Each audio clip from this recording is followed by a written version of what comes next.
bienvenidos a esta nueva entrega de su podcast Los Guerreros del Peso. Un podcast dedicado a combatir la desinformación en esta terrible enfermedad que se llama obesidad. Me encuentro hoy con la doctora Juniet Meriño, médico experto en nutrición y alimentación y además es médico experto en riesgo cardiovascular. Doctora, bienvenida. Estoy muy emocionada de estar aquí con todos estos guerreros, de compartir este interesante tema que son los mitos y las realidades referente a la obesidad. Y créeme que la obesidad es una enfermedad multifactorial que a veces las personas niegan esta condición. Y al negar esta condición, se convierte en un reto para nosotros los profesionales de la salud dedicado a este tema y tratar esta terrible enfermedad, porque es una enfermedad multifactorial. Bueno, mira que desde la medicina interna nosotros podemos decir terrible porque es una enfermedad que se asocia a muchas condiciones que terminan por deteriorar la calidad de vida de las personas de una manera supremamente caótica, supremamente difícil, ¿no? Mira, yo los veo todos los días en la consulta de medicina interna y casi siempre escribo mi historia clínica. Paciente de tantos años, habitualmente son mujeres, que tiene como antecedentes obesidad, hipertensión, obesidad, diabetes, obesidad, tiroides, obesidad, artrosis, obesidad, depresión, obesidad, trastornos del sueño, obesidad y cáncer, ¿verdad? Y así, solo por mencionar algunas, así superficialmente y muy rápido, de las más frecuentes que yo alcanzo a ver. Y de verdad, creo que el tema de la obesidad y el sobrepeso tiene un sustrato de místico, de mito, porque la gente procura a veces ganar peso. A mí me preocupa mucho cuando yo llego a la consulta y tengo una paciente que tiene un índice de masa corporal, que es la relación entre su peso y su estatura, que nos da 30. Pero ella dice que se siente bien, o él dice que se siente bien, y que no, que si se enflaquece, primero tiene riesgo de enfermarse y segundo tiene riesgo de verse mal. Eso es un tema complicado. Doctora, ¿tú cómo lo ves? ¿Tú cómo analizas eso desde la perspectiva de la alimentación, la nutrición y obviamente del riesgo cardiovascular? Mira, ese tema importante del índice de masa corporal. ¿Por qué? Porque hay personas que dicen, no, yo tengo un índice de masa corporal en 25, en 26, en 27, yo estoy bien. Ojo, me imagino que si ves una paciente con índice de masa corporal en 30, pero a los datos clínicos, al ojo clínico, como yo le digo, si hay obesidad, bueno, está en obesidad, porque eso es claro aclararlo porque es un mito. Estoy bien porque mi índice de masa corporal me dice que estoy bien y el índice de masa corporal me dice qué tan grande es mi paciente, pero que lo que realmente revela la condición del paciente es la composición corporal. Si mi composición corporal tiene un porcentaje de grasa mayor o igual a 30, estoy en riesgo, estoy en obesidad. Y hay personas que tienen un índice de masa corporal en 27, bueno, ya eso ahí está un sobrepeso, o en 26, que los he visto en 25, y por composición corporal se encuentra en un estado inflamatorio. ¿Por qué? Porque tienen la grasa visceral aumentada, tienen la grasa corporal aumentada, tienen poco músculo. Eso es una condición de obesidad. Las personas creen que estar obeso es protección. O sea, y llega un momento que el cerebro se desconecta como de la realidad y las personas comienzan a comer de una forma inconsciente. O sea, la alimentación la menosprecian, igual que el sueño. Igual que el sueño. Y comienzan a ganar peso. Y esto también es algo cultural que viene influenciado por nuestras abuelitas. Yo sé que muchos de ustedes han tenido abuelitas, mira que cómo está de delgado, está enfermo, está mal. O sea, que el que está delgadito está mal y el que está gordito, dele comida más para que tenga un buen sistema inmunológico, y eso es falso. La obesidad, eso es una condición que deprime al sistema inmunológico y lo vimos en la pasada pandemia, ¿cierto? ¿Qué vistes? Terrible. La pandemia de COVID-19 fue una situación tremendamente caótica y casi que la casi que la totalidad de los pacientes que se complicaban y se morían tenían como sustrato la obesidad y sus y sus hijos, yo le digo los hijos, ¿no? La obesidad es una enfermedad, como les decía al principio, que sirve de común denominador para otras condiciones cardiovasculares y cardiometabólicas, que termina uno por como médico, honestamente decir, hombre, no podemos seguir patrocinando ni seguir incentivando este tipo de conductas alimenticias que te llevan a un estado patológico que a su vez sirve de plataforma para el desarrollo de otras enfermedades.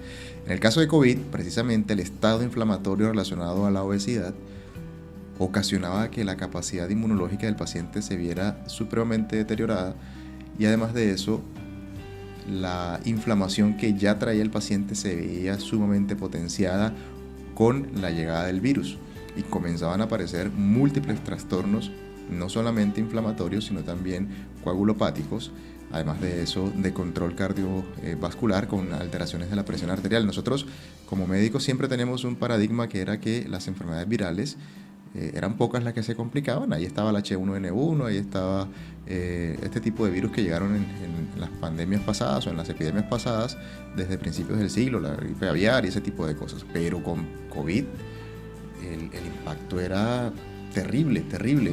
Hablábamos de un SDRA, que es un síndrome de dificultad respiratoria por inflamación del pulmón horrible, con una capacidad de destruir ese proceso de oxigenación en muy corto tiempo. Y lo peor es que generaba como especie de un proceso de anestesia en el cerebro que impedía que el cerebro se diera cuenta lo grave que estaba, porque tenían índices de oxigenación muy, muy bajos, lo que hacía que los pacientes asumieran que estaban bien, retrasaran su consulta y tuvieran cada vez peor pronóstico, porque entre más tiempo pasaba sin lograr mantener una buena oxigenación, más se inflamaban, más decaían y era mucho más difícil rescatarlos. Entonces, sí recuerdo mucho que era muy difícil ver un paciente delgado y con COVID grave, aunque sí hubo, no eran la mayoría eran los pacientes obesos supremamente complicados con COVID. Eso es importante lo que estás diciendo, porque yo veo que el deportista tal falleció, yo veo que Delgado falleció, no sabíamos su composición corporal y el estado inflamatorio. Hay que recordar que la actividad física también, esto no quiere decir que no va a hacer ejercicio. Si está haciendo ejercicio y tiene una buena alimentación, una buena suplementación con los alimentos, no va a pasar nada, uno baja esa carga inflamatoria. El estado, la actividad deportiva ya extrema o de alto rendimiento es inflamatorio. Sí, claro. Entonces, si no tenemos una buena alimentación, no suplimos, no tomamos de los alimentos antioxidantes, en esos casos siempre los deportistas hay que suplementar. Ellos la mayoría, o sea, si está bien todo organizadito, él tiene bien en cuenta eso y todo su equipo médico, hay que suplementar, porque ellos tienen mayor riesgo de enfermedades respiratorias. Correcto, así es. Y fíjate que ahora que mencionaba a las abuelitas, yo recuerdo que un paciente nos decía recientemente, no, yo voy al restaurante El Empujón. El restaurante El Empujón, sí, yo cada vez que andé mi abuela me decía, me sirve ese plato de comida, ¿verdad? Porque las abuelas expresan el amor a través de la comida, esa es su manera, su lenguaje más tangible, por decirlo así, de expresar amor. Te sirven ese plato de comida así como que no hay mañana, que tienes que comerte todo eso, y como tú ya hayas terminado al menos la mitad, viene el refil, la ñapa, como le decimos muchas veces, igual y te llena aquel plato. Y entonces las personas a veces aprenden que una manera de expresar el amor y el cariño por el ser querido es dándole comida, llenándolo de productos que son supremamente altos en calorías, a veces muy sabrosos, que habitualmente al ser sabrosos están influenciados por la industria, con no solamente los componentes de grasas, de carbohidratos y de proteínas, sino que además tienen potenciadores de sabor y tienen edulcorantes o endulzantes que terminan por cambiar las características de ese alimento y generando incluso trastornos por adicción a comidas. Una querida paciente también me dice que su mamá es el restaurante El Empujón. Eso, ve, coma aquí, coma acá. Y eso es real porque manifiestan el amor de esa forma. Y también está el otro caso, El otro caso, cuando los niños están pequeños y no se comen la comida, hacen como un trauma en esa relación, como cómete toda la comida y bueno, con la chancleta al lado. Con la chancleta al lado. Te doy. Exactamente. O si no, estos casos de que está muy delgada, vamos a darle muchas vitaminas, porque las vitaminas son acalóricas, las vitaminas no engordan. Vamos a darle este producto, todo lo que salía en televisión le daban total de verlas aumentadas de peso. En este caso, una paciente me decía, y está bien, y bueno, está mostrando su composición corporal. Desde niña la discriminaban mucho la familia porque era muy delgada. Entonces, mira que estás muy delgada, que tienes que aumentar peso, lo otro, y eso lo que crea es una mala relación con el alimento y también afecta la autoestima de esa persona. Pero bueno, Doc, ¿qué mitos te has encontrado tú en la consulta de medicina interna?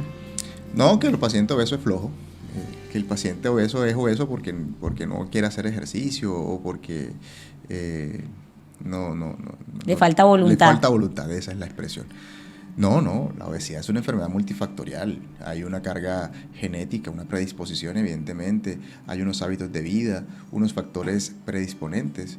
Hay una teoría que trata de explicar las enfermedades cardiovasculares y que tuvo su origen en las hambrunas que hubo en Holanda y que hubo en China a mediados del siglo pasado, en donde los hijos nacidos durante esa pandemia, todos o casi todos desarrollaron diabetes e hipertensión, y esa teoría se conoce como la teoría, el origen prenatal de las enfermedades cardiovasculares del adulto, en donde se sabe que lo que suceda en el embarazo, incluso como sean tus padres, indistintamente si tienen o no condiciones genéticas para ser obesos, si tus padres estaban obesos durante el periodo de la fecundación y de la gestación, lo más probable es que tú seas obeso. Entonces, la obesidad no solamente depende de un problema de voluntad. Muchas veces yo siento que las personas se vuelven obesas, uno por la cultura, lo que acabamos de hablar, y otro por el tema de que no se dan cuenta, se desconectan totalmente, se refugian en la comida porque la comida les da un soporte, les hace creer que se van a proteger de enfermedades infecciosas, porque una cosa, obviamente, la desnutrición tiene su carga de enfermedad, pero que es diferente a la carga de enfermedad que genera la obesidad. Entonces, yo siempre le digo a los pacientes, una cosa es desnutrición y sus enfermedades y otra cosa es obesidad y sus enfermedades. Pero fíjate que ahorita el creer que un paciente es obeso porque es flojo y no quiere hacer ejercicio, no sé, es como una estigmatización que se le hace al paciente, una categorización injusta por demás, porque la obesidad tiene múltiples aristas, como una estrella con múltiples cosas que se van cumpliendo y que juntas generan ese estado. Pero yo siempre le digo a los pacientes, realmente lo principal, porque la gente siempre se queja de lo mismo. El otro mito es que yo como poquito pero me engordo, pero siempre desayuna pan con café con leche, por ejemplo, y vive comiendo galletas de soda, y vive tomándose las maltas o las gaseosas o los jugos, el jugo natural. Yo siempre le digo al paciente, bueno, vaya y bájase del árbol de mango un vaso de jugo de mango. Y si me dice si eso es natural, entonces bueno, yo le creo, pero si usted se baja un mango, entonces no me diga que el jugo es natural, que usted tuvo que hacer el jugo. Claro, tuvo que hacer un proceso. Mira, yo no lo llamaría perezoso ni falta de voluntad. Creo que una persona en su sano juicio, o sea, a menos que no esté practicando, porque hay unos deportes que aumentan peso, pero no a expensas de tejido grasa, sino masa muscular. Bueno, independientemente, si el paciente no hace parte de nada de esos deportes de alto rendimiento, una persona en su sano juicio no es decir, quiero ser obesa. Quiero ser obesa, quiero tener hipertensión, quiero tener diabetes, quiero tener cáncer, quiero tener hígado graso, quiero morirme.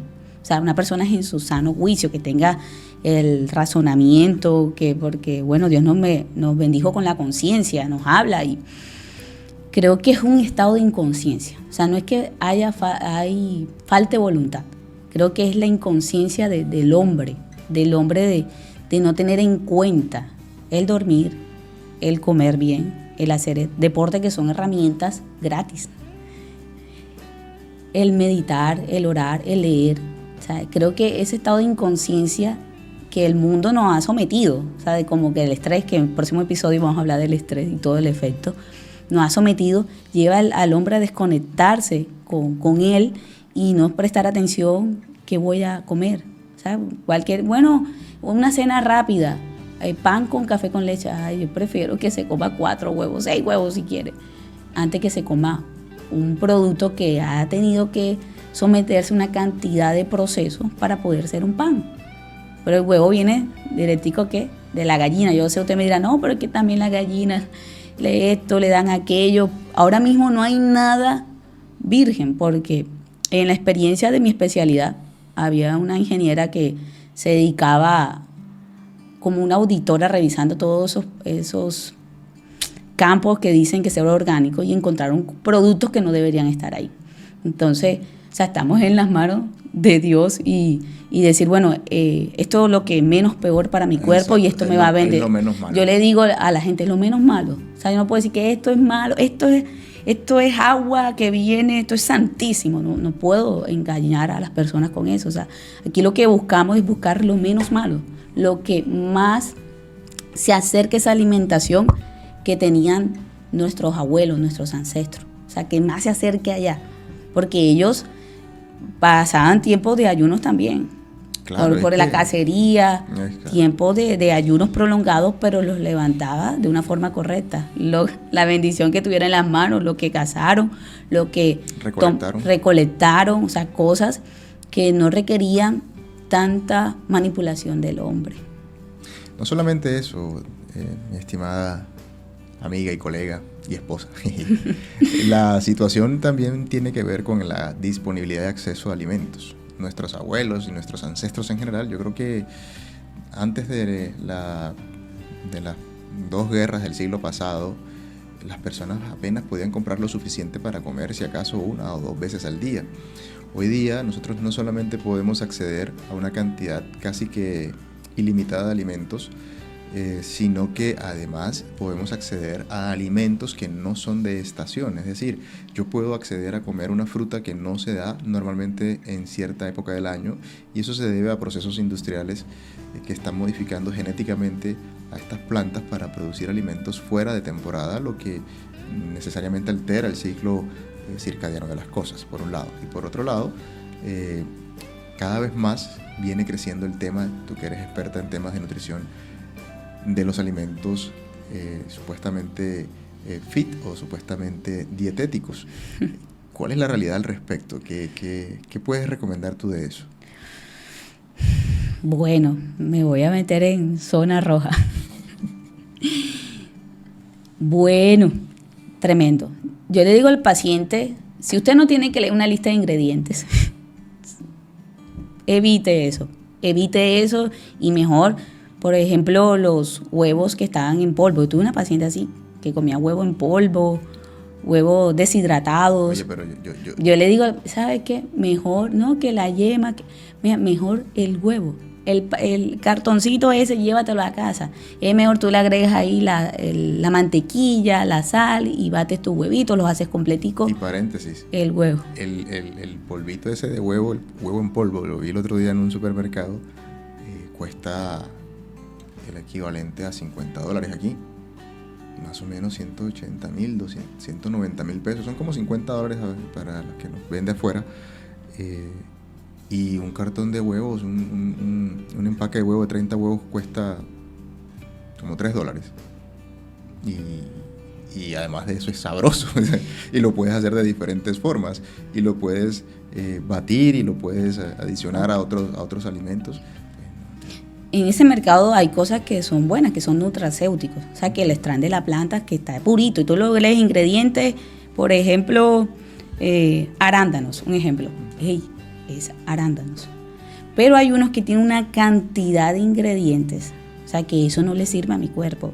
Y esto, bueno, el trabajo de grado fue una bendición, que uno lucha con esas tesis, pero fue una bendición en el tema de la maltodextrina. Hay un tipo de maltodextrina que sí beneficia, pero hay otro tipo de maltodextrina que no beneficia, que se absorbe rápido, que aumenta el riesgo de obesidad, de diabetes, pero ahí cuando están escribiéndote los ingredientes, no escriben qué tipo de maltodextrina. La maltodextrina Es algo que extraen de los almidones, un aditivo que utilizan para endulzar, otros lo utilizan como espesante o para darle el cuerpo al alimento que están haciendo, al producto, para que me entiendan un poquito qué es lo de la maltodextrina. Entonces, estos productos light, la mayoría, para no exagerar el 100%, tiene este componente, maltodextrina y otras cosas ahí, conservantes, potenciadores de sabor, o sea, colorantes, o sea, eso no lo necesita el cuerpo. Hay productos que sí, que uno ve, bueno, sí, el fruto del monje, sí, hay productos que sí, pero la gran mayoría tiene una cantidad de harinas que dicen, por ejemplo, harina integral. Tú vas a leer harina integral, no hay harina integral. No hay harina integral, azúcar, miel y otras cosas ahí. Bueno, esto no supuestamente, y lo ponen en el empaque, en la presentación para diabéticos. Mire. Bueno, es un tema candente. Sí, candente, sí. Un poco revolucionario ese tema. Sí, y por otro lado, ya la última pregunta, un tema que tiene que ver con las soluciones mágicas de obesidad. Ese es un mercado bien complejo porque nos venden soluciones mágicas. Tómese esto y coma lo que usted quiera. Sí, sí, y no, me imagino que tú has visto unos productos que todo el mundo lo vende, o sea, ahí está. Y bueno, y hasta yo he visto personas de la salud, ven acá, porque le están engañando a la gente, porque eso es engañar. O sea, la obesidad es multifactorial y lo que resuelve este problema es una terapia integral, no son esas soluciones mágicas. En estos días tuve una asesoría y la paciente me decía, me han engañado, y me contaba la cantidad de cosas que había tomado y hecho, retos y demás. La obesidad no es de un reto de 21 días, esto es un cambio de hábito hasta que el Señor diga, hasta aquí tú llegaste. Es para toda la vida, no es por un número en la báscula, es para toda la vida estar en ese estado de la hora, de aquí, de la hora, para evitar llegar nuevamente a la obesidad. Entonces sí, eso es un mercado que, bueno, lastimó, también es zona roja. Sí, es muy difícil. Sí. Bueno, muchas gracias a todos por habernos permitido este espacio de su tiempo. Queremos invitarlos a que, si esta información les ha sido de su agrado, nos puedan dar su buen like, suscribirse a nuestro canal y además de eso compartir esta información con quien ustedes crean que la necesita. Nuestro interés es realmente transformar la vida de las personas con el objetivo de rescatarlos de las garras de la obesidad y de evitarles a toda costa las complicaciones que se vienen de fondo. Muchas gracias y nos vemos en un próximo capítulo.